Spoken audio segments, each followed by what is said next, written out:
పగడాల మరణం పైన అనేక అనుమానాలు, అనేక ప్రశ్నలు, అనేక సందేహాలు. వీటన్నిటికీ పునరావృతం చేసే ప్రయత్నం ఎప్పటికప్పుడు జరుగుతూనే ఉంది. అయితే ఈ విషయాలపైన ఇంకా అటు పోలీసుల నుంచి కానివ్వండి, ముఖ్యంగా కుటుంబీకుల నుంచి, ఎందుకు నేను కుటుంబం పేరెత్తుతున్నాను ఇక్కడ అంటే, ప్రతి ఒక్క సీసీటీవీ ఫుటేజ్ కూడా ప్రవీణ్ పగడాల ఒక దగ్గర మద్యం కొనుగోలు చేశాడని, ప్రవీణ్ పగడాల కీసర్ దగ్గర ఆయన కొంచెం బైక్ నడపడం కూడా ఇబ్బంది పడ్డాడని, గొల్లెపూడి దగ్గర ఒకసారి ఆయన అలా తూలుతూ వెళ్ళాడని, కొవ్వూరు టోల్గేట్ దగ్గర కూడా కొంత ఇబ్బందికరంగానే వెళ్ళాడని, విజయవాడ దగ్గర కూర్చున్నాడు. ఇలా ప్రతి దాంట్లో కూడా కొన్ని అథెంటిక్ సీసీటీవీ ఫుటేజ్ దృశ్యాలు కానివ్వండి, ఫొటోస్ బయటికి వస్తున్నాయి.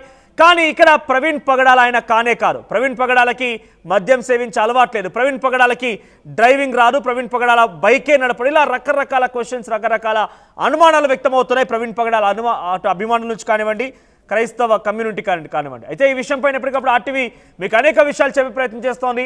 అనేక రకాలుగా అటు డాక్టర్స్తో మాట్లాడుతున్నాం, పోస్ట్ మార్టం రిపోర్ట్ విషయం పైన, పోలీసులు ఎందుకు ఆలస్యం చేస్తున్నారనే విషయం పైన మాట్లాడుతున్నాం. ఈ విషయంలో ఎవరెవరు లింకప్ అయి ఉన్నారు, ఎవరెవరు రకంగా పోరాడుతున్నారు, వారి యొక్క అనుమానాలు నివృత్తి చేసే ప్రయత్నం కూడా, వాళ్ళ అనుమానాల నుంచి మీకు కొన్ని ప్రశ్నలు సమాధానం చెప్పించే ప్రయత్నం కూడా ఆర్టీవీ